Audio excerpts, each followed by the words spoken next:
How's it going, everybody? Welcome into week 5 of the Skull Experience? Week 6, 7. Week 6, I think 7? episode 6, I think. Episode 6 of the Skull Experience. It's a long time. Me and Jamie were actually just talking earlier about how it's already crazy that we're in week 16 of the NFL season. It's like things are going too fast.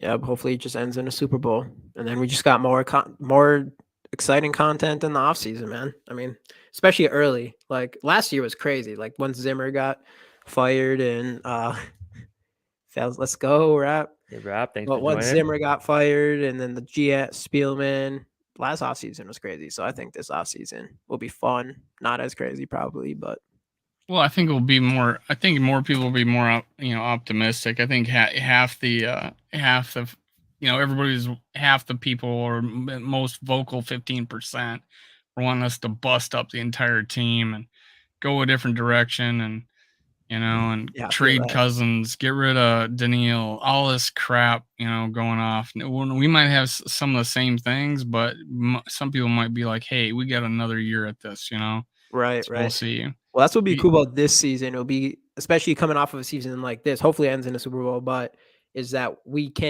this offseason is like, what can we do to improve our team?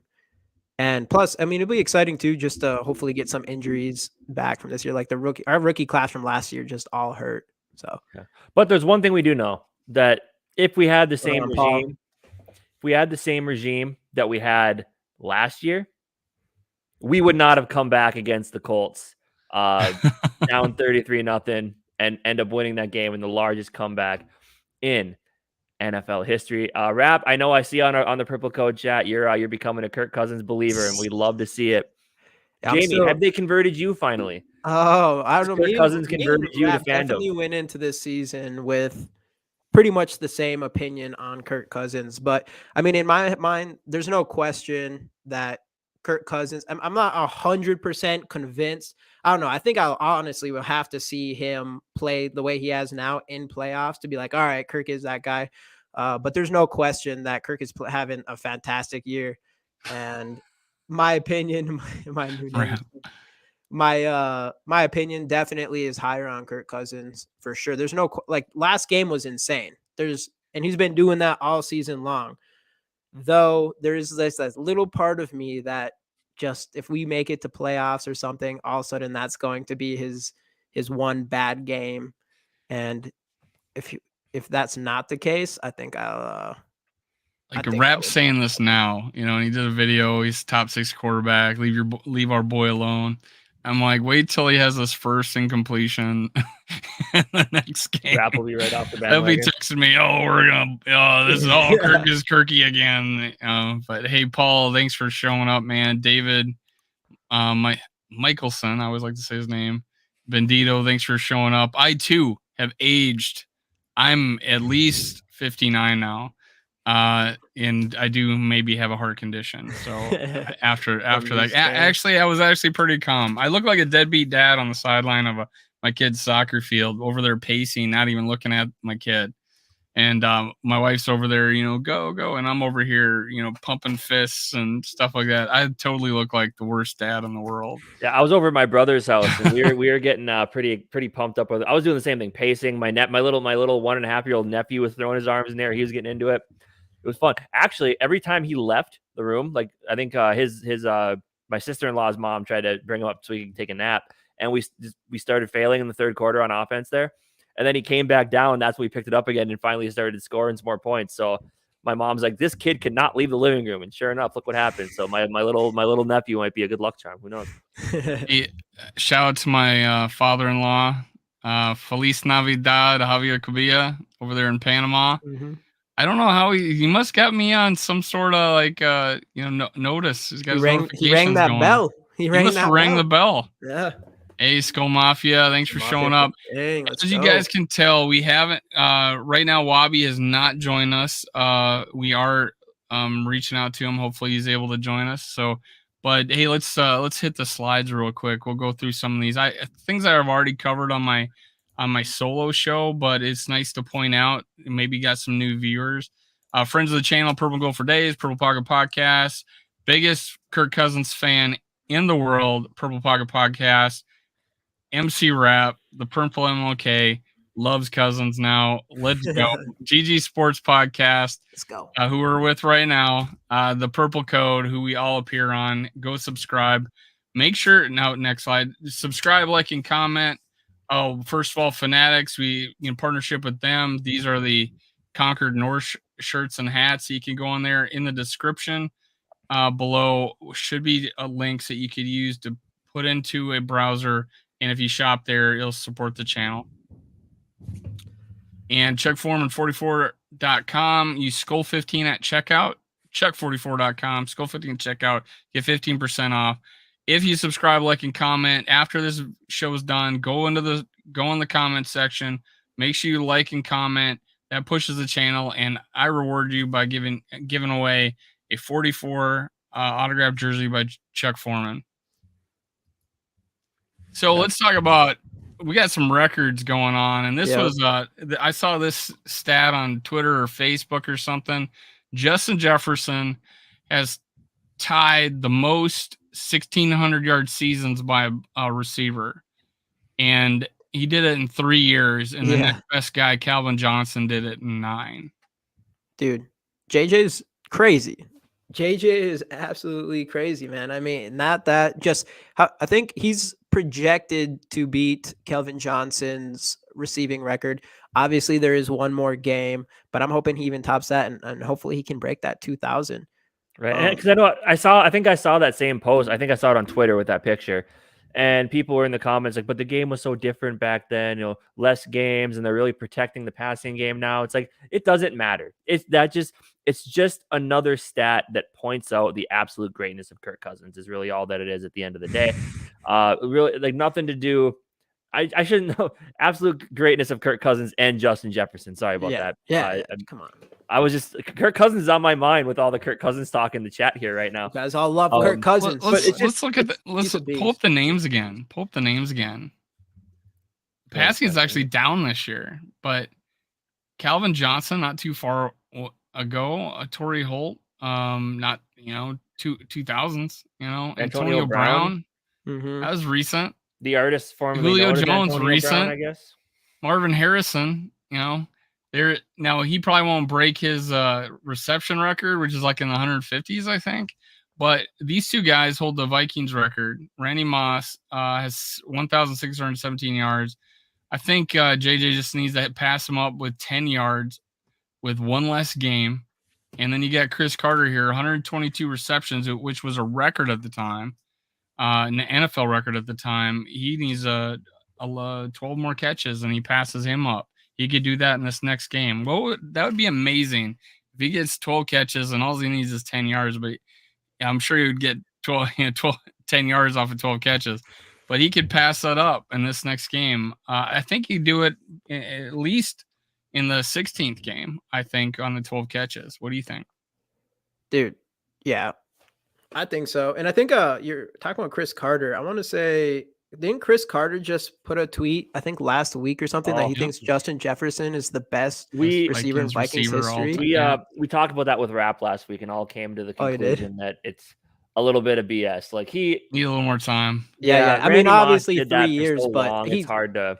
There's no question it's the best beginning of a wide receiver's career ever, right? And agree on that. Yeah, that he did for best first year until it got broken on the next year, and then he's the best 2 years, and he's the best 3 years. And can you ever see this record getting broken in at least a while? I mean, he did it like 10 games into the first, into the third year, which is crazy. That was Randy Moss's record, right?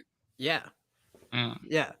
And there's no way that we don't see over 1,600 yards from him again next year. So he'd be the first wide receiver ever to get more than 1,600 3 years in a row, 4 years, 3 times. It's never even happened before.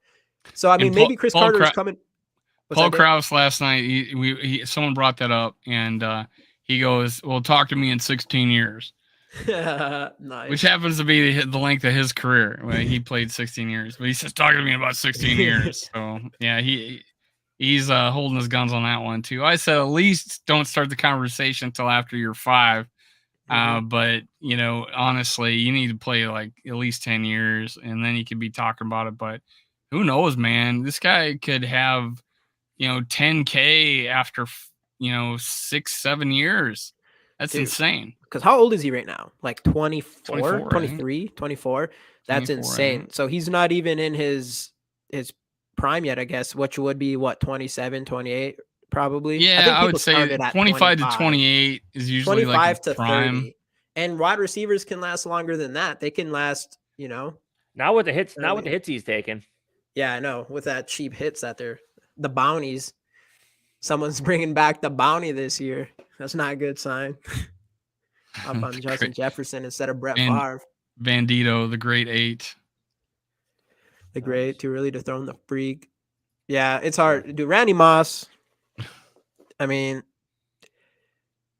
he's insane. I would like maybe if Chris Carter's just coming from a point of view of just based off straight talent that he sees instead of obviously production. It's all projection. Yeah. But the thing is, everybody wants to talk about the greatness of Justin Jefferson, right? That's all everybody wants to talk about. That's what I want to forget. No, don't do it.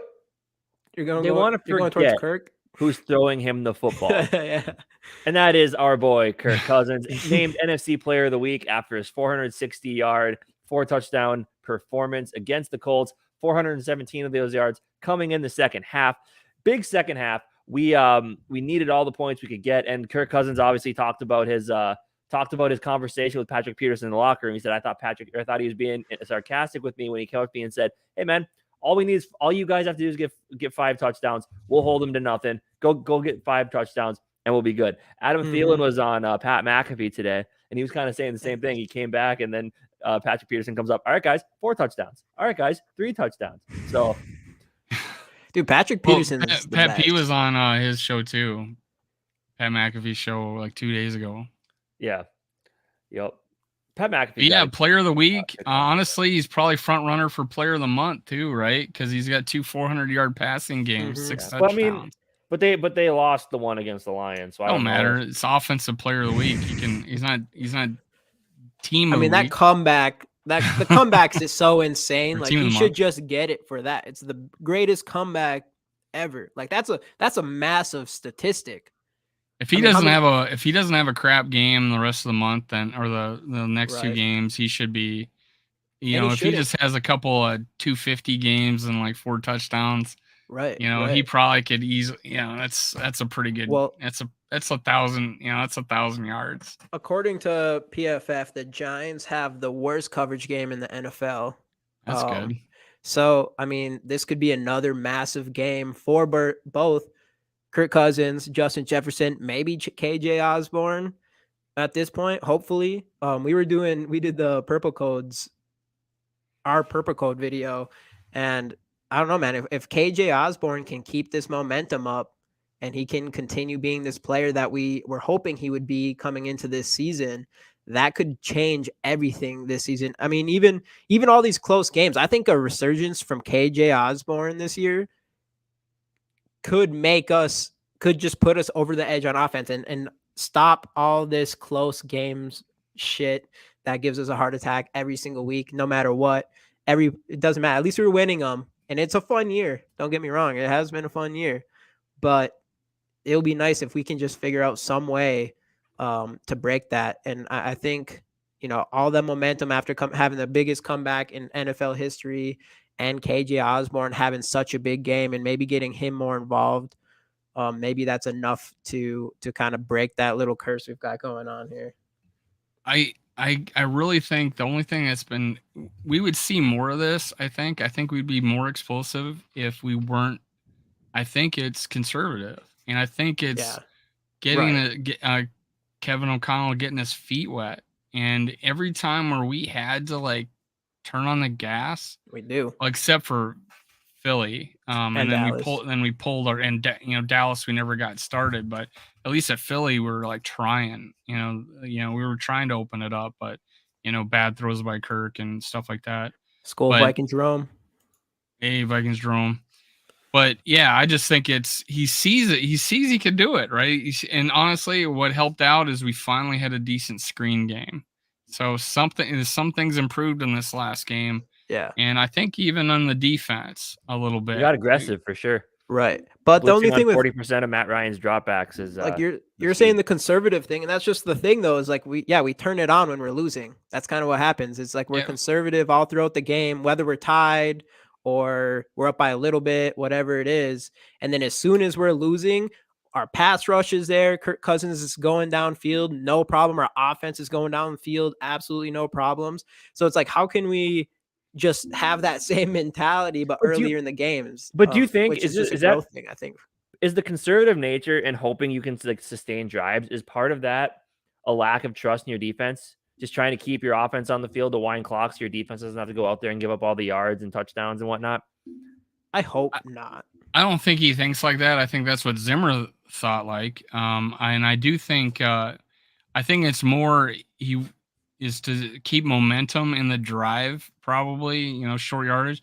I didn't, I always gave a lot of crap like that we'd throw the ball behind the line of scrimmage. I mean, I'd stop doing that. That's maybe on screenplays, but I don't know, man. He starts to get he's been doing where he's got Jefferson open.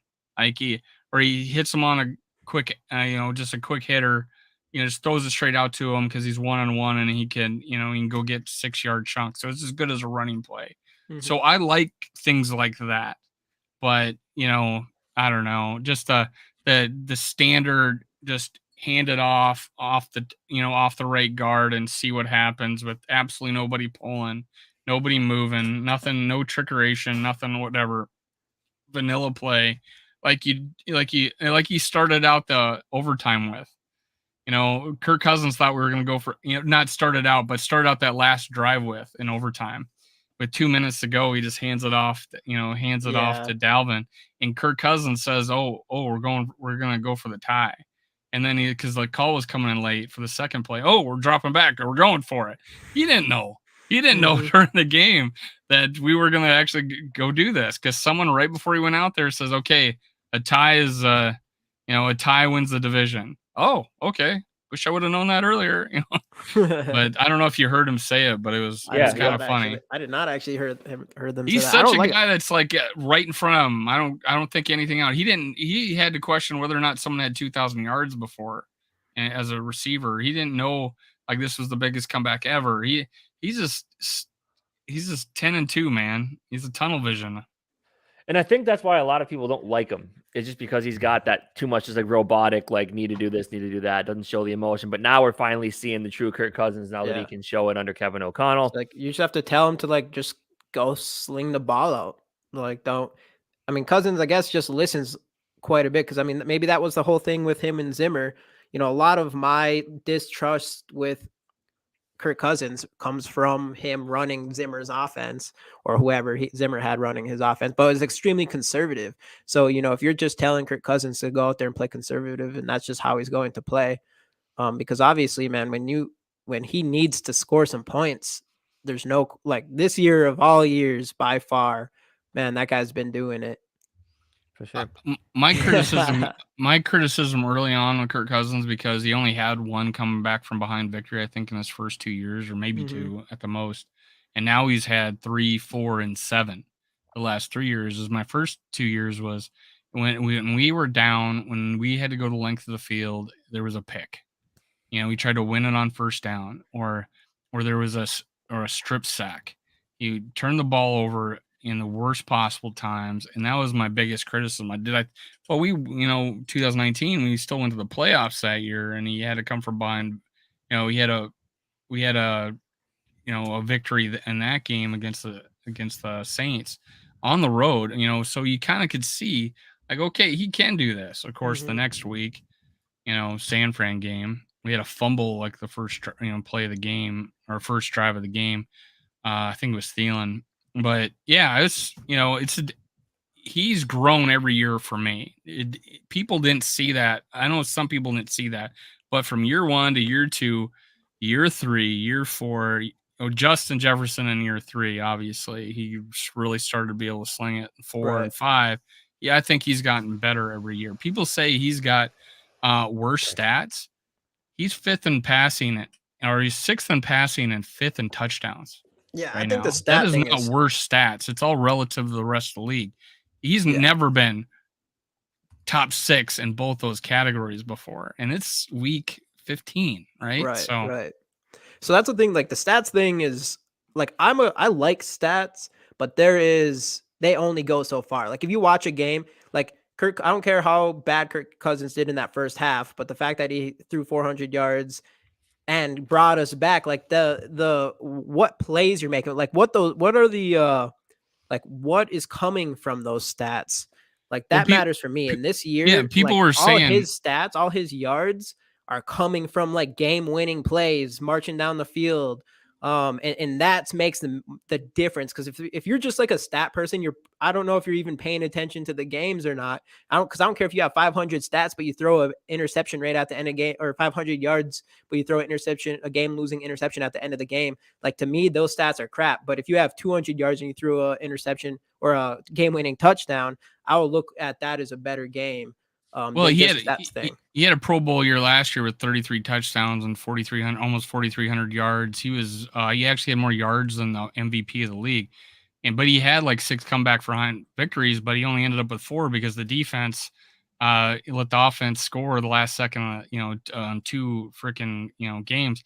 But they use it. People have used it as a dig against him this year, saying, "Oh, he's having a bad year." But I like this version of Kirk Cousins better because even though his stats are worse, I think he's, because we got 11 wins. No, his stats are actually he's only about 400 yards away from tying his yards from last year.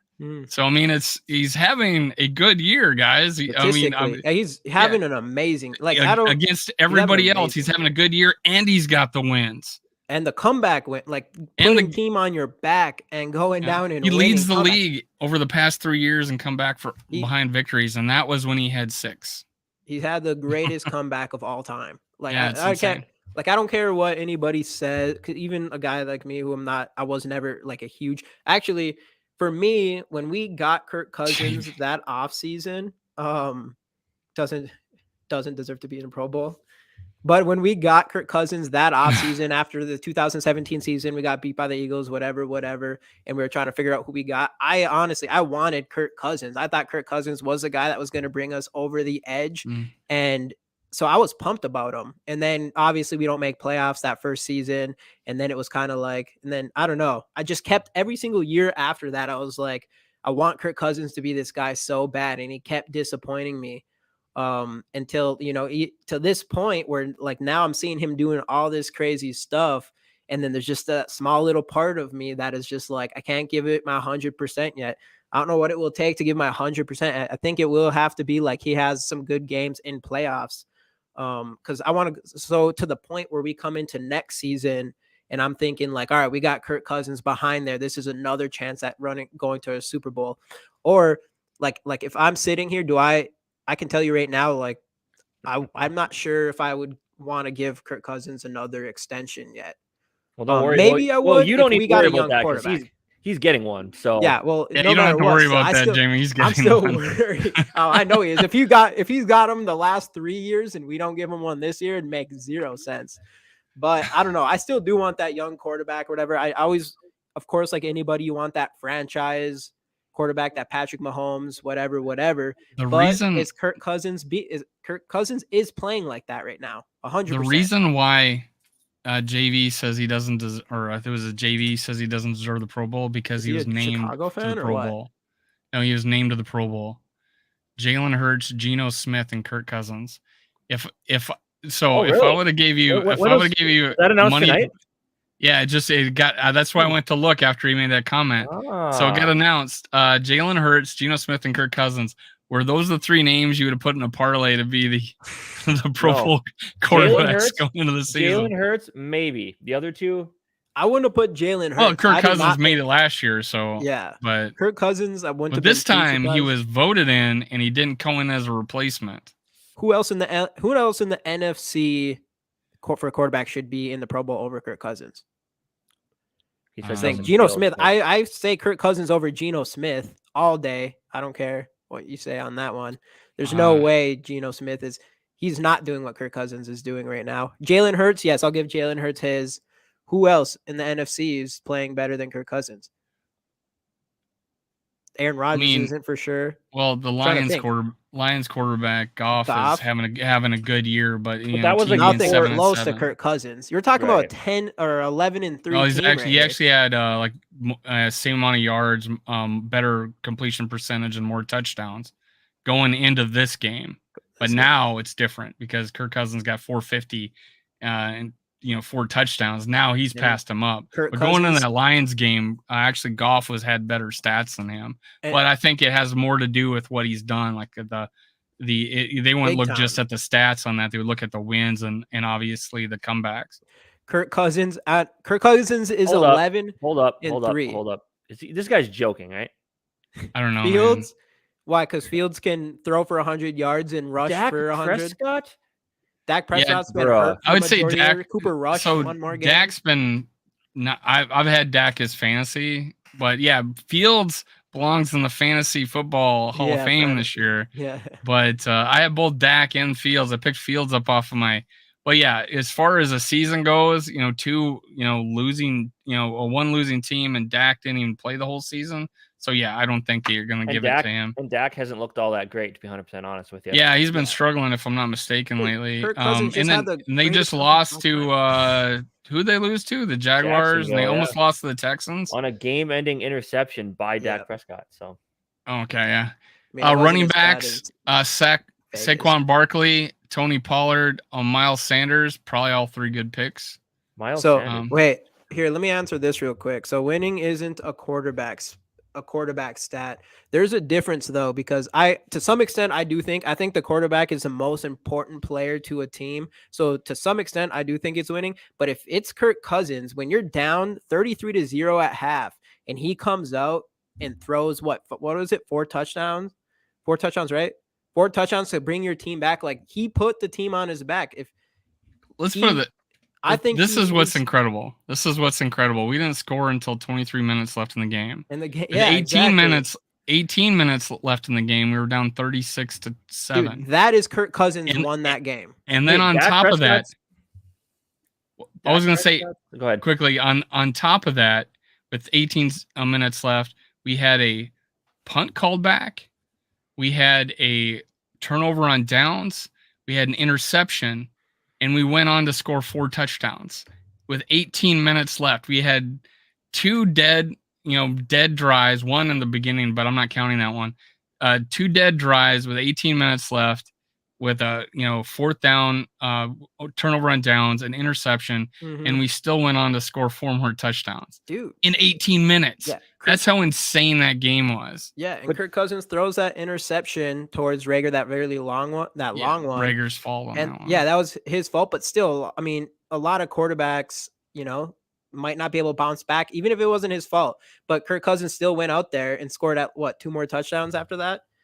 There's like, you can say winning isn't a quarterback stat, but when your quarterback has to go down and throw 3 touchdowns to come back and win a game, I think at some point it has. I'm not even a Kirk Cousins. I'm not a huge Kirk Cousins fan. Jamie wanted him traded in the offseason. Yeah, and I still probably will this one. I don't know, but you can't tell me that Justin Fields and Dak should deserve a Pro Bowl. Well, this guy wants to talk stats though. Dak Prescott, 2,100 yards, 17 touchdowns, 11 interceptions. Like, what about that? I think he missed 3 KJ had games. 150 yards. Adam Thielen had a touchdown and a big play. Like, he was all over the field. I will stand up for Kirk Cousins in this. But that's the thing. But like, in order to get into in order to get to Pro Bowl, normally people that get hurt and they miss a huge chunk of games normally really aren't put in consideration for it. So yeah. I mean, Kirk made it last year with 8 wins. There's been people that made it with losing seasons. But who knows? One of these guys might make the Super Bowl, right? And sure enough, Dak will get in, or Fields will get in. But fullback. Oh, sorry, man. CJ Ham didn't make it. Kyle Juszczyk. What? He didn't? Oh, of course. Juszczyk. Of course it's Juszczyk. Kyle Juszczyk, whatever his name is. Wide receiver Justin Jefferson, AJ Brown, CD Lamb, and Terry McLaurin, who got completely hosed. He checked the line twice with the ref. He said good, and then he throws a flag. So bad. Tight end, George Kittle, TJ Hawkinson. Awesome. Nice. Trent Williams, Lane Johnson. Offensive tackles, Trent Williams, Lane Johnson, Tristan Wirfs. Offensive guard, Zach Martin, Landon Dickerson, Chris Lindstrom. Center, Jason Kelsey, Frank Ragnow. Oh, wait, we got did you say did Darisaw made it, right? No, I mean he got hurt. You know, he missed a few games. I guess I did just say injuries kind of take you out. It does hurt your chance at the Pro Bowl. It's pretty crazy. Well, it might be one of those situations. Well, I don't want to go to the Pro Bowl. I want Kirk Cousins in the Pro Bowl. I want him in the Super Bowl, right? But if let's say we don't, Darisaw and like one of these guys gets in, then we might have or injury. Darisaw might be a guy that gets in. It's bullshit. Kyle. Oh, you're bringing him up. Yeah. Yep. Kyle Juszczyk, whatever. I can't ever say his name. He's always the guy that beats out CJ, even though CJ has made a Pro Bowl. But Delvin Cook didn't make it this year, which is fair. It's fair, but he still has over 1,000 yards. I don't know. Wobby. What's up? Wobby's saying, is it too late? I said you can join. Perfect. George Kittle, TJ Hawkinson, like you said. So where I know, did you get down to defense? You say Harrison Smith? He made it, right? Zadarius Smith. See, now that's weird with Zadarius Smith because he's really cooled off. Yeah, cooled off considerably as of late, but obviously he's been injured as well, so he's playing through that, which is he's still, there's been like 3 slow games. Hold up. What do you mean Harry's not in there? How the hell did Jair Alexander make it and not Patrick Peterson? I just don't know how Jair Alexander made it. Tarek Woolen he's a rookie. That's crazy. Yeah. What the heck, dude? I thought Harrison Smith should make it. Ooh, the best long snapper in the league. Punt returns. Oh, wow. What? Dude, I thought Keeney was leading this return specialist, and Boyd was leading special teamer. Maybe snubbed. The Vikings. Snubbed. Just the life of a Viking, man. We got 3 offense. Kirk Cousins, Justin Jefferson, and we got Zadarius Smith on defense. We have Hawkinson too, right? And Hawkinson. So we got 4. Yeah, we got 4. Keenan got snubbed. Just getting snubbed all the time. God. But hey, Kirk Cousins making the Pro Bowl first 3. That's pretty cool. And it's not even just this is 4th year, I think. And it's not even just that. It's the fact that there's so many, and who knows, maybe Vikings fans just flooded the voting. But it's the fact that there's so many people out there that just seem to not like him. So the fact that he made it just in the top 3 first voted NFC quarterbacks is pretty good. Pretty good for him. So happy to hear. Hopefully we're going to be in that Super Bowl though. Be nice. Kirk Cousins isn't losing us a Super Bowl either, dude. If we go to the Super Bowl and we win it, then I'm down. I'm cool with Jamie. Kirk Cousins. How about right now? 10 years. Put it on record. If he brings us there this year, you buy a Kirk Cousins jersey. Like a Stitch jersey or like one of the print-on ones. You can get a print-on one. It's not. I'm not asking you to I'll spend do that. But yeah, I would do that. Or I'd get like you have your Kirk Cousins jersey, which is actually a Christian Ponder jersey. So maybe I'll just go find. You got to get a purple and gold conversion van, dude. I want one of those white jerseys. I'll get one of those white jerseys, and I'll even buy a cheap chain with it. That's the goal. If Kirk Cousins wins. So hey, this guy too, JV. I will admit I was wrong about Cousins if he wins a playoff game this year. Okay, I agree with you, JV. That's how I feel. If he goes into playoffs and he has his worst game of the season, then I'll be like, oh, damn. By the way, though, if he goes in there and looks good, then I'm just gonna pop this up on screen here pretty quick. This goes so hard. By the way, oh, dude, I want that. I'll take that Cousins jersey. That picture right there, the whole white. You're right, dude. The white helmets. I didn't see that picture. I've only seen it with Justin Jefferson and Thielen. Yeah, romancing. That's gonna be the thumbnail. That's on our thumbnail. It goes so hard. I love it. I'm ready for that Giants game. It's a big game. Not really. It is though, because we already got the North lockdown, which is huge. But we got to stay ahead of San Francisco for the second seed. And obviously, you want to talk about 2 really young coaches with Kevin O'Connell and Brian Daboll. Daboll is not young in age, but young in experience, obviously. What he's doing with the Giants team that came into this, they started out hot. Saquon had a big bounce back year. Everything's looking good there. Daniel Jones is just good enough to keep them afloat. But the fact that he has that team after all their injuries that they've had at 8-5-1 in the playoff picture, pretty fantastic. And definitely you can see why Dayball is in the running for Coach of the Year. Yeah. So I wonder what's that looking like. I wonder how people have that. I'm gonna bring Wobby in actually right away here. Oh, Wobby, what's going on? Hey, nothing going on, fellas. How you man? doing? Sorry for Good. being late. Oh, you're Not a good, problem. I forgive you. Yeah. Yeah, that was, you're No, easy, you're babe. fine. Yeah, I know You're, easy. you're fine. I mean, I had a show last night that someone did, and my co-host totally forgot about it, and he had Stringer, I didn't, so we didn't even have the show. So believe me, you're fine. I'm Yeah, glad you well, showed up, man. Thank Yeah, you. What yeah, you guys sure. talking about? Well, first off, let's backtrack. Pro here, Bowl 'cause came out. Yeah, Pro Bowl Yeah, Pro Bowl rosters came out. But before we do any of that, though, let's get back to what happened on last Saturday. What was your What were your emotions like throughout that game? I was kind of in awe or shocked, I think, in the first half because I didn't have a high opinion of the Colts coming into the game. And I'm not rooting against them. And I like outside the box thinking, and I don't think everything always has to go the conventional way, but the whole Jeff Saturday, like firing Frank Reich, Jeff Right. Saturday thing was very strange. So, I didn't have a high opinion of the team. And so to see that happen in the first half, I was just shocked, and it didn't feel legitimate to me. I mean, it's not that I didn't believe it, but I thought it was a 33-0 lead that was a house of cards. And I Right. knew it would collapse, but I didn't know if it would collapse all the way to a Vikings tie or victory. And then I think once we got midway through the third quarter, it was pretty clear to me that there's a pretty good shot here at the Vikings. I was at a family event, so I couldn't really like hack my phone and hit refresh and see what the in-game odds were on the Vikings throughout the course of that second half. But it would have intrigued me because I had a pretty good sense that it was going to be a close game at the end, because I never thought the Colts really were playing well enough to have that big of a lead. And I don't mean to take anything away from the Vikings comeback, but I do think it was as much of a collapse as it was a comeback.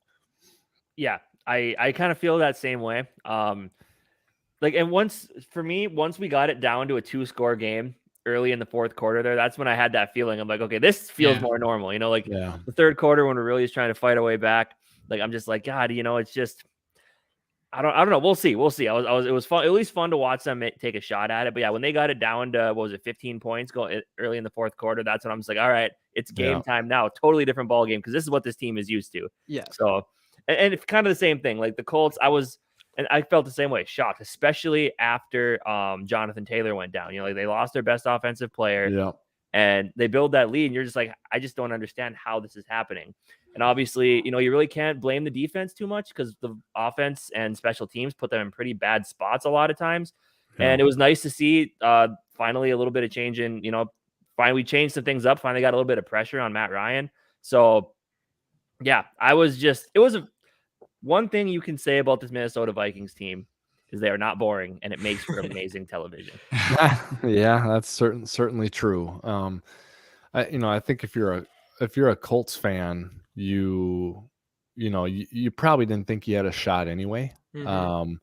At the season, but so maybe you didn't take it as hard as you maybe would have if it was earlier in the season. Mhm. But to lose that game is embarrassing. Yeah. And if you were competitive and trying to get into the playoffs, you'd be sick about that. Dude. And for that to happen to Matt Ryan and to Jeff Saturday, who are probably great guys, I've never met them, so I want to be measured in my criticism of them personally. Right. But for that to happen to you is big indictment on your ability in each of your jobs. Yeah. Because that's an all-time embarrassment for history for a team. Yeah, one of the things I heard about the history of this comeback game, and it's just me repeating it, was it's Frank Reich, who was the quarterback that led them back, Bills against the Oilers, and now obviously the Oilers were a better team than the Colts, but I think there was 33 unanswered points in that game, and we were down 33-0. Yeah. And so in that game there was 33 unanswered points. Frank Reich let him back. Frank Reich gets fired, and then sure enough, it's almost like the curse of Frank Reich on the Colts to have them blow a 33-point lead. So it's almost like unbelievable. You could not write that story. That's the thing. I was going into the game that I was maybe, if anything, worried about is that they were coming off a bye. And all of a sudden we decide, okay, well, your guys are going to play on Saturday now. So you were playing on Saturday a day earlier, while those guys got 2 weeks to prepare. So that was my only worry. I still thought we were going to win by 2 touchdowns. And after this game, I'm thinking we should have won this game by 4 touchdowns, because that's how good I think we were compared to them, because we were able to do that. And like you said, everything in that first half was like a house of cards. And we talked about the defense a little bit there. They legitimately only gave up 16 points because we went for 4th down on our own 30, 35-yard line twice and didn't make it, and they kicked field goals. So legitimately the defense only gave up 16 points.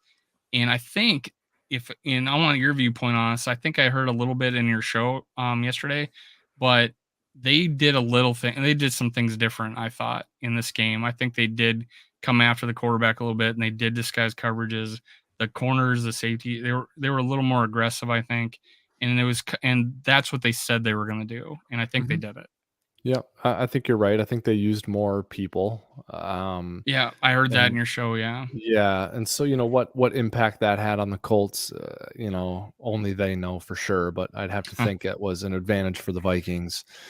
DJ Wanham played a lot more than he normally does. And then the other thing too is, I didn't want to get too loud about this in the last episode of the Wobcast, but it's like, Ed Donatel maybe made some adjustments, because Kevin O'Connell, as much as he defended Ed Donatel and said we're not going to move on from him, fire him, I do think he put some pressure publicly and probably privately to make some changes. Right. Subtly, privately he did it, and subtly, publicly he did it, and privately it was probably less subtle. So I'm sure Coach Donatel made some changes. With that being said, the players played better. I mean, Duke Shelley had probably his best game of the season. Yeah, of career. I didn't know he could tackle, and you found that out. Yeah, Zadarius PFF 86 or something. Yeah, I think he was the 2nd graded corner in the league last week, or something. 4th, I think he's 4th or something. I saw. I actually took a screenshot of your guys' stats. Yeah. Oh, good. I'm glad you did. So I mean, the players played better. Zadarius Smith looked like he was good. Daniil Hunter was. I don't want to call him a game wrecker, but I think he made some impact plays. And to me, Harrison Phillips had one of his better games as well. So.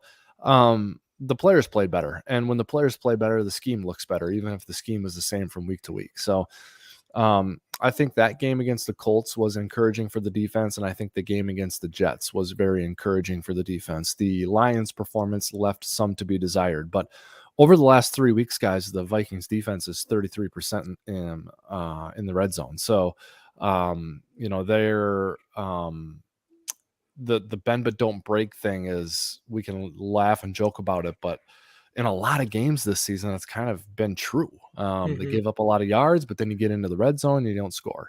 Well, they didn't need to get in the red zone with the Lions because they were bombing it from 50 yards out. But that was probably the only game that was like an anomaly in that stat years. But I agree. They were keeping people out of the end zone. And I also want the Vikings offense to take a lesson from the Jets game and the Colts game, because the Jets and the Colts both were relegated to kicking a lot of field goals, and like that can feel good to you because you're like padding your lead sometimes, but like the team that kicks the most field goals is probably losing the game more times than not. I mean, you need touchdowns, and it's one thing if you can salvage a scoring drive with a 45-yard field goal, but if you're kicking field goals from inside the red zone, you're going to lose the game.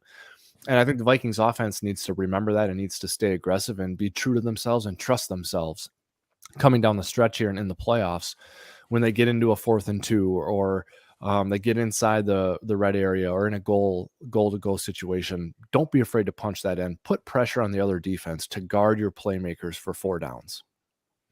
Yeah, I think it holds up true when we kicked 5 field goals against Seattle in the playoffs. Yeah. That's Were no you good, man. how cold was that game, by the way? I just got done thawing out from it the other day. So, Yeah. I was that was bad. I still there can't get too. over Bud Grant and his short sleeves going out for Yeah. and I actually brought that up to Chuck Foreman when we were talking. He says, "Yeah, man, that was him." Yeah. I was at that game. I saw him. I thought he was crazy. Yeah, that was cold. That was an all-timer for sure. That was sub-zero. That was Yep. That one hurt especially if you were there, just because you're just, I don't know, you're so cold. I was in the threw stands. my hat across the bar. Yeah. Yeah, it was. And then, everybody's cold, just ready to be fired up, about to win the game. And it was just that slow walk, disappointing. Oh yeah, walk back to your car. It was just and rough. It was also tough because of who the opponent was. It was a very well-respected, talented, big win, yeah, in the middle of their prime Seahawks team. Right. That was dominant, and went to 2 Super Bowls, and like you had them not on the ropes. I mean, you had them beat. Right. Kick field goal. Yeah, and in those elements and in that building, and it being early on in Zim's tenure, and just that was a tough one to take.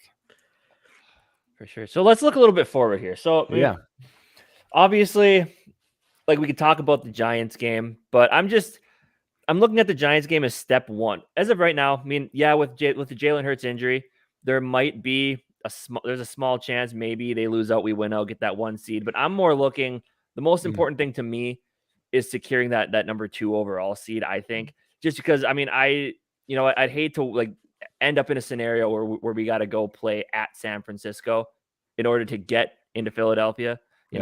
That scares me a little bit.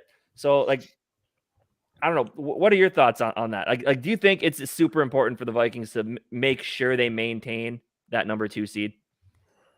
Yeah, I do. I think it's important for every team, but I think the Vikings, you know what though, Casey, for me, it's as much like not wanting to go and play on the road because those are tough environments. Exactly. But it's also like, because the Vikings environment is freaking impossible for other teams to come into. When that building is tuned up and raring, I mean, it's hard to hear in there. Yeah.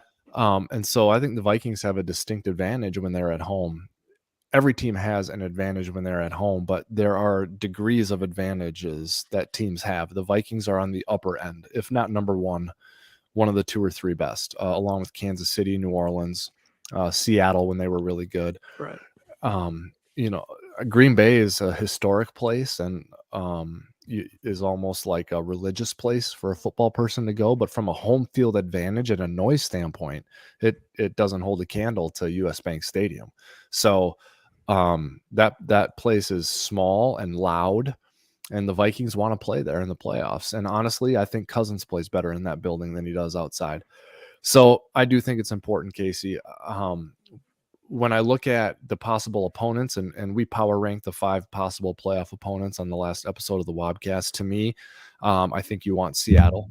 I think that's, if I could choose a team, that's who I'd choose. And after that, it'd be Washington. And I think that's neck and neck, like 6 of one, half dozen of the other. You want one of those 2. Beyond that, I think you're getting close to toss-ups with the Giants, Lions, and Packers. And I think if you look at the balance of the Packers season to date, you wouldn't be scared of them. But if you consider where the Packers would be if they had made the playoffs, that means they had won 4 straight games, including having defeated you in the second to last game of the season. And then they won a win-in game against the Lions in the last game of the season. And you do not want that scenario unfolding and then having Aaron Rodgers come into your building in the first round of the playoffs. He lives for that moment. Yeah. He wants that moment. So they would be last on those power rankings. Green Bay would be last. I think you want Seattle. For sure. I really hope, I mean, I would love it if the Vikings could go into Lambeau and just destroy the Packers' hopes. I mean, it would be sweet if we ended up winning that game, but we've played Aaron Rodgers in that Packer team too many times. Yeah. And it's like that. If we lose, that would be the worst case scenario of the entire season, is to lose to the Packers in playoffs, especially the season we've had this year. But obviously going in there and beating them would be a huge positive. Right. But I'd rather just not take my chances, I think. Yeah, for sure. Oh yeah. You know what though? To a lesser degree, I felt this way, guys, when we opened US Bank Stadium. The Packers were the first opponent, and I'm like, really? I'm like, we'll let these guys come in here and beat us in the first game of the building, and it ended up going the right way. But yeah, and I think, Casey, what you're saying is you'd love on the second to last game of the season to go into Green Bay and just throttle them and end it. Like have them have them upset Miami. Because if you look at the slate of games this week, guys, it's got a good chance to go Green Bay's way. If they upset Miami, I think Seattle will lose at Kansas City. And that's a team and I think the Giants are going to lose at Minnesota, and I think Washington's going to lose at San Francisco. So this is stacking up this week to look good for Green Bay a week from now. And so, and so at that point, you'd have a chance to go in there and end it, and that would be kind of a cool moment. And it's not a meaningless game for the Vikings because they're probably playing for seed, for the 2 seeds. So it'd be interesting to see how all that plays out. Fun scoreboard watching this time of year for teams who are in the playoffs. Yeah, and I almost think Detroit's in. Because they had, like, when I looked at their schedule, they had the easiest schedule going into the playoff as far as wins, like strength of schedule. And then you mentioned, go ahead, sorry. No, go ahead. I think you're probably right about that, Dave, but it's still Detroit, man. Like, let's see it happen. Detroit. Like, I can see him losing at Carolina. So, yeah. Oh, that's true. Yeah, there for some reason I have a guy that's a Carolina fan, and he is like, God, we have to. Now we're like barely getting the playoffs. We're gonna be drafting high, and we gave away our best player, and he's just like, this is a miserable season. Yeah. And he's talking about possibly making the playoffs. Yeah. So yeah, it's almost like I don't want to make the playoffs if I'm 6 and 10. What is it going to be? 7 and 9, something like that if they make it. But it's easier though when you have a Rams pick that's going to be a top 5. Right. True, they lucked out so. The Lions lucked out so big, and with the Rams losing so bad. The Seahawks in Denver too. They got I think number 2 pick right now. 4 or 5 of the top 10 right now that were given by trades or something. I thought there was something like that in the top 10 where it's something kind of crazy like that. Yeah, you might be right about that. That would Lions make sense. Set themselves up pretty good. Trading. Yeah, but it sounds like they're actually going to stick with Goff over there now. I mean, at least that's what they're saying right now. Give him an extension, which he's been playing well enough. Kind of one of those guys that's you think of him as a bridge guy, but he was a number 1 overall pick. So there's talent there, and has been to the Super Bowl. Offensive line does wonders to a quarterback. Line is really good over there. Well, let's get back to some Vikings conversation here. Wobby, you mentioned the atmosphere in the stadium, and you mentioned the Giants. I want to put those two things together. We got the Giants coming up Christmas Eve on Saturday. Here in Minnesota, got some snowfall rolling in. I think the whiteout thing is a super cool idea for this upcoming game. For some reason, I just think that's going to just bring the fans' energy up a little more. I really hope everybody follows along and wears white to the game. I think I don't know. I mean, it looks cool in all like the images that they're showing. I just think that makes for a really cool atmosphere. My guess is they'll have white T-shirts on the seats. Probably. It's unique. It's new for Vikings fans to want to wear white, to be told to wear white in their own building. It will be cool. The fans will engage in it, and the programming, the folks who run the show at US Bank Stadium are elite at their jobs. I worked with them for 15 years. They do a fantastic job. They totally get it. Not every building does. The organization invests capital, money, resources into those people. So it's going to be spectacular in that building. And it's going to be a buzzsaw for the New York Giants. The only thing that the Giants have to their favor that will help them mitigate that is, I think their bread and butter is the ground game with Daniel Jones and Saquon Barkley, which, when you're dealing with noise problems, it's a little bit easier to deal with that when you're trying to get off the ball in the run game as opposed to when you're in pass sets. So that's going to help them. However, if they get behind early in the game or even late in the game and they have to throw it a bunch, they're cooked. I foresee an angle of victory for the Giants would be Daniel Jones, Saquon Barkley, yin and yang, zone reads, and Jones is reading it right, and he's tucking and running when they commit to Barkley, and when they try and commit to Jones, he's giving it to Barkley, and that could be a headache. That's hard to deal with. And then if you could pull it in and not run it yourself and not give it to Barkley and throw a pop pass to a tight end or throw a quick slant every now and then to keep the safeties honest. I mean, that's what the Eagles did to the Vikings in the 2017 NFC Championship game. So that's what the Vikings have to look out for. Save that, though. I don't really see this game being that competitive later on once they get going. I think early on, that Giants defensive front is going to cause some problems for the Vikings, but Kevin O'Connell will find some adjustments and will be able to pull away eventually, as long as the Vikings can contain Jones and Barkley on the ground. That's how I see it. Yeah. And you mentioned like the game day crew at US Bank Stadium, like even like regular games when they do like the intro video and how they bring the players onto the field and do the introductions. Like I get goosebumps every time I go there.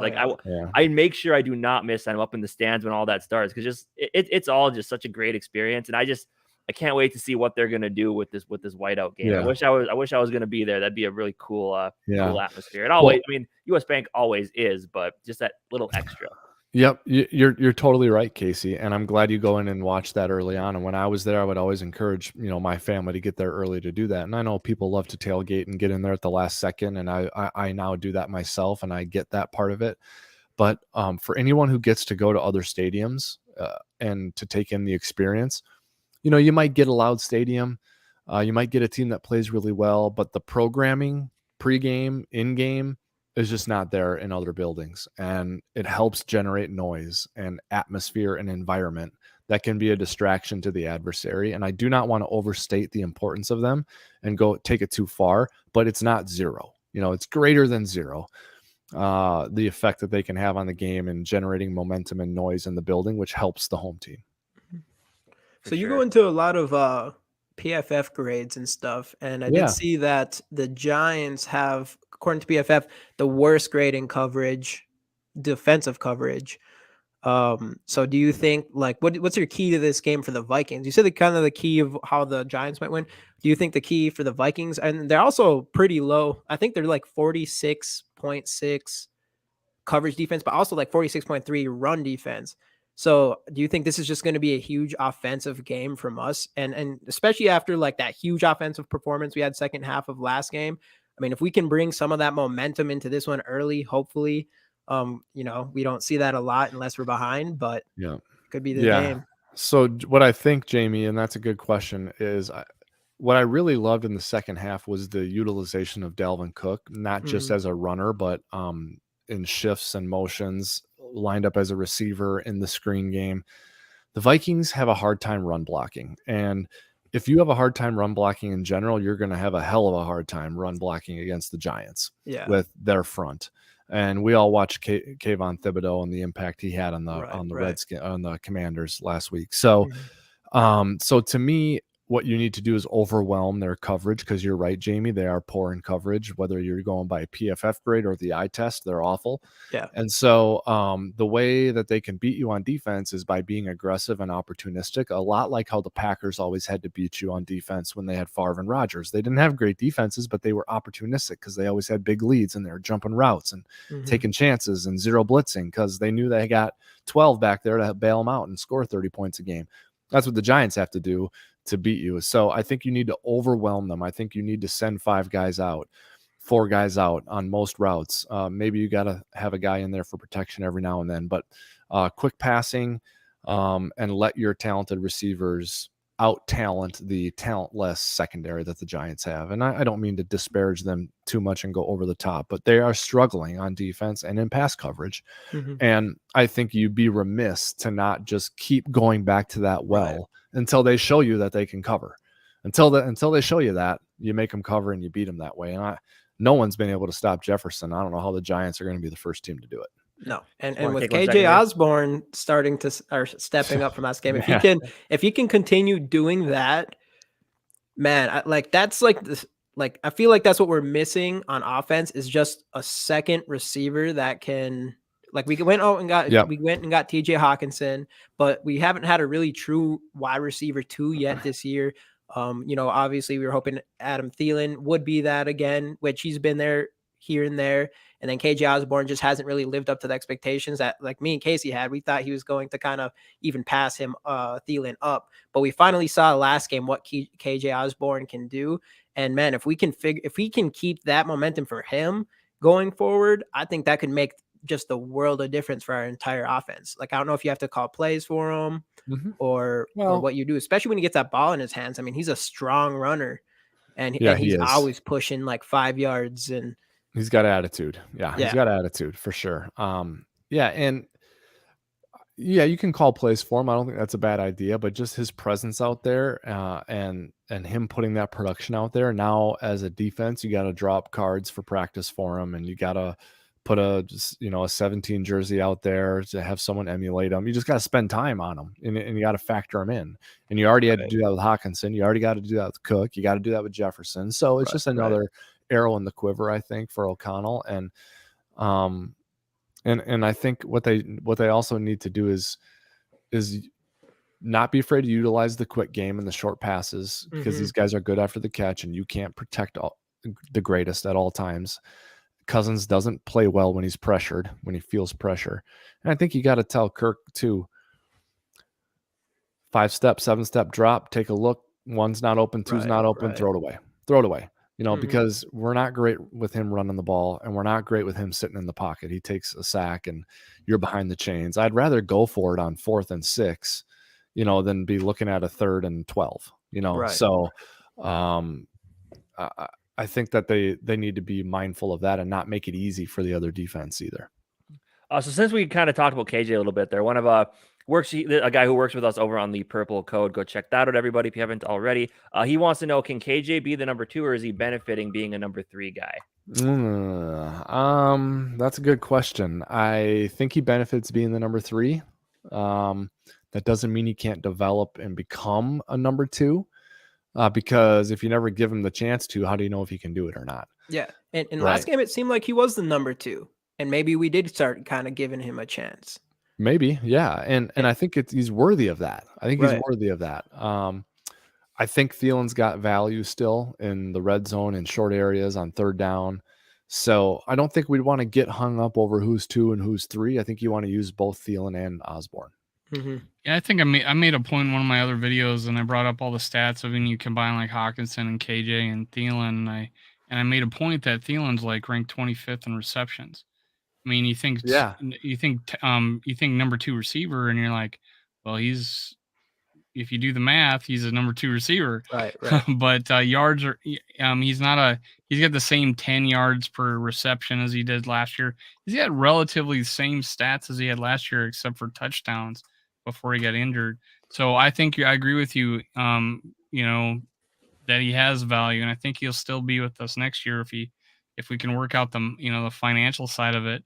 Comes down to money, baby. And TJ Hawkinson just made the Pro Bowl. We found that out. It was kind of like a bunch of good tight ends got hurt this year, so TJ was probably the no-brainer to get in, him and Kittle. But what the point I was making there is that I think we've opened it up at times. This last game and some of these fewer games, and now Thielen, the second half of the season, is actually getting more catches, and it's improving. And I think it was more of us being a little bit conservative, getting our feet wet. And I brought that up earlier in the show. Did you feel like in our screen game wasn't happening, and our a couple of games our pass blocking just wasn't there? Like I just feel like we've been conservative, worried that we're going to mess up or something on the play calling or the scheme that we've been doing.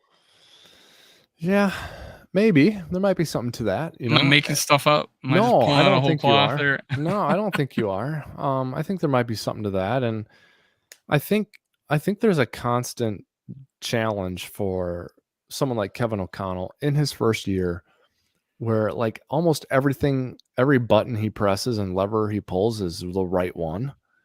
So it's almost like, is this too easy? Like, is this too easy? Like, when's the other shoe gonna drop type of thing? And so maybe he's guarding against overthinking about that. I'm not really sure, but this is why several times this season I've said, don't apologize for these wins, the way you're scoring points and the way you're winning games. It's who you are. like play into it, if anything. Right. I mean, there's some teams that would die for this fortune and this luck. They haven't had it in years. I don't want to hear any more Vikings fans tell me about how they're cursed after this season. I'm not going to hear it. I mean, I'm not going to hear it. Complete opposite. I brought it up to the boys earlier. Yeah. Kirk Cousins was interviewed, and with 2 minutes to go in overtime, we get the ball, and we do a simple handoff.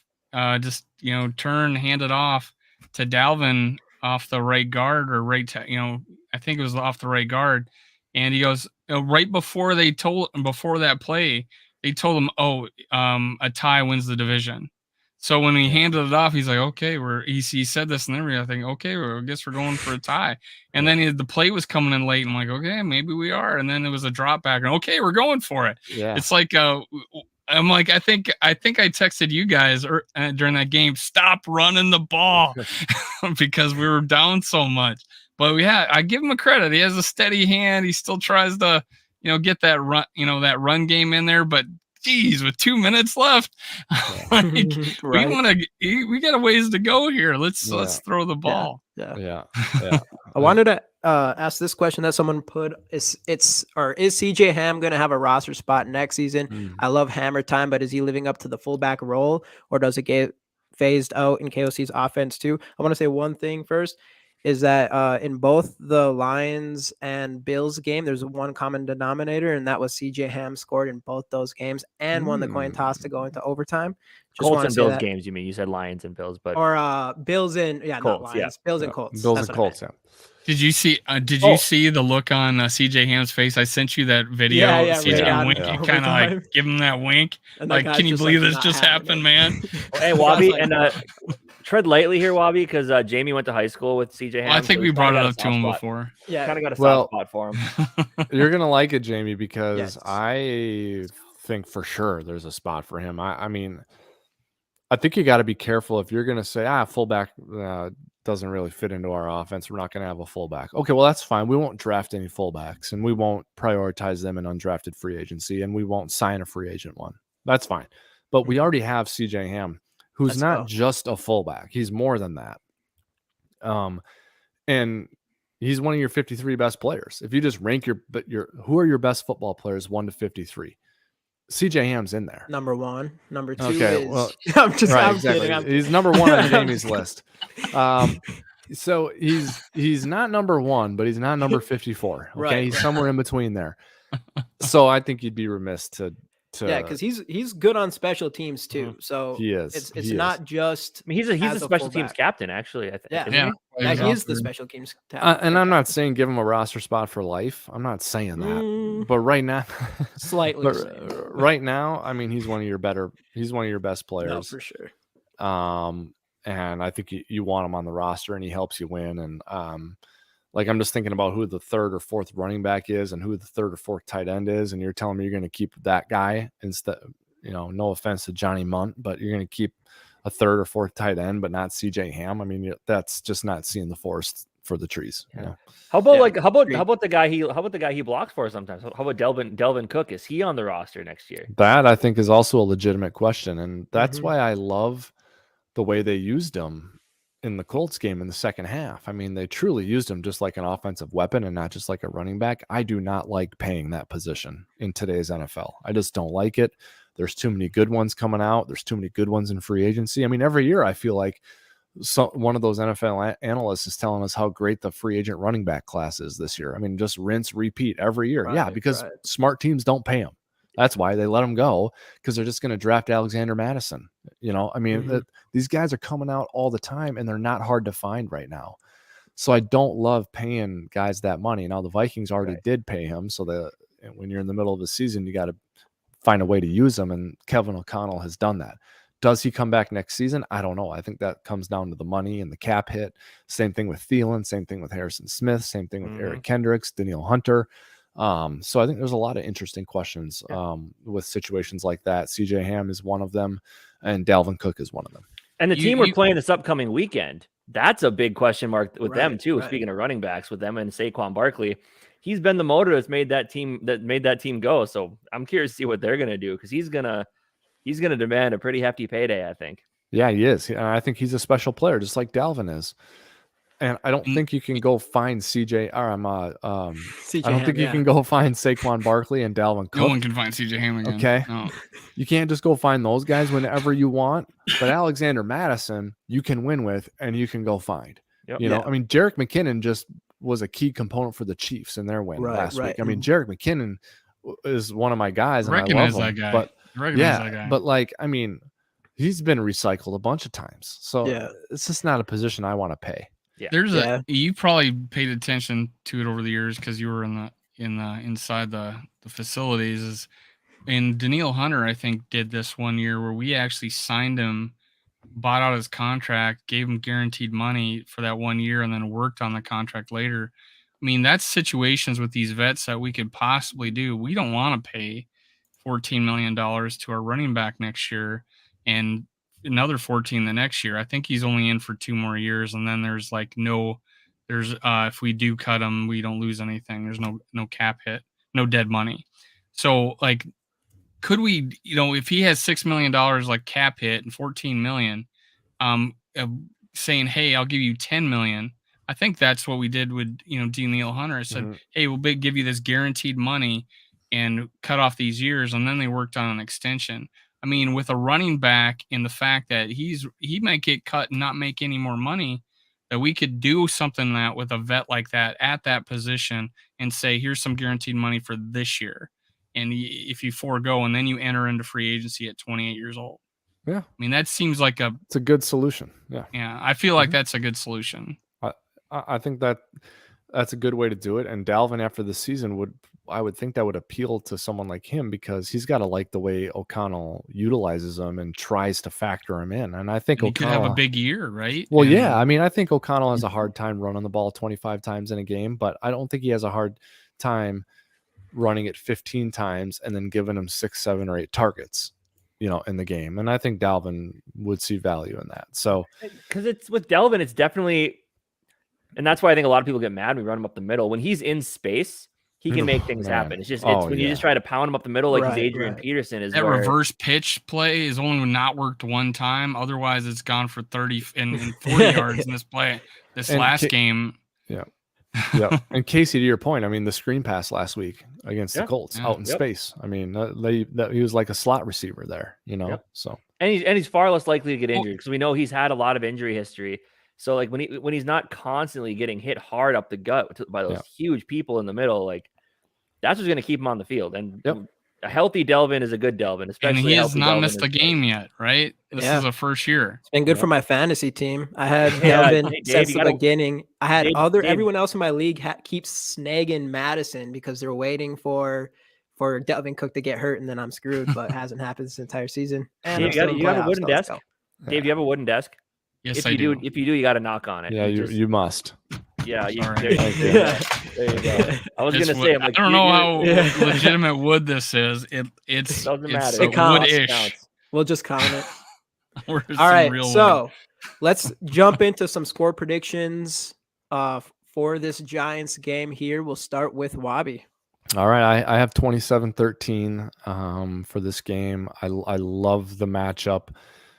Almost all the way around. The only thing I don't like is the interior offensive line against the defensive front. Other than that, I like or love every personnel grouping and personnel matchup. So I also think that the two sort of like second level predictions I would have are, I think it will be tough sledding early, like a slugfest early and grindy and all of that. And then the Vikings emerge and score a lot of points. Okay. So I think that's going to be one of the factors, is just like survive early on and feel it out and then make them guard you, make them cover you. So I think it opens up in the second half. The other thing I'll say is, and we already talked about it, is just the whole Jones and Barkley yin yang thing is concerning. I hope they spent a lot of time this week on that. Like the receivers don't scare me. No. The tight end doesn't scare me. The O-line's okay, but it's a lot of instincts and a lot of reading. Daniel Jones doesn't scare me. No, he doesn't, not as a thrower, but I he's got mobility. I think he's a Right. smart guy, and Barkley is a special player. So Mhm. if you get up by 10 and 12 or 14, you really take that out of their hands. So I like, 27-13, it sounds like to me. And might be one of those where you kind of feeling like you're resting easy in the fourth quarter. Let's see. get it. We haven't seen a lot of those this year, so I'm ready for one. Yeah, for sure. So yeah, since you kind of mentioned some stuff about their team there, that's one of the reasons why I got to give a shout out to Brian Dayball and the job he's doing over there. Because that team, they started out hot. They've had a ton of countless injuries. It's almost crazy how many injuries they've had on that team, and yet he's keeping them 8-5-1 in playoff contention. Just ton of credit to that team. But yes, I think eventually those injuries are going to come back to bite them, and I think this will be the first time we see it. I still I don't know. I want to say we're going to blow them out. I like your score prediction, but I'm going to go 27-21 just because we just brought it back to single digits, Jamie. Yep. We just don't win by multiple scores. So I'm going to stick with 27-21. Yeah. Like you said, I do think it's going to be one of those though, where by the end of the fourth quarter, we're not pacing back and forth. We're like, okay, we got this. I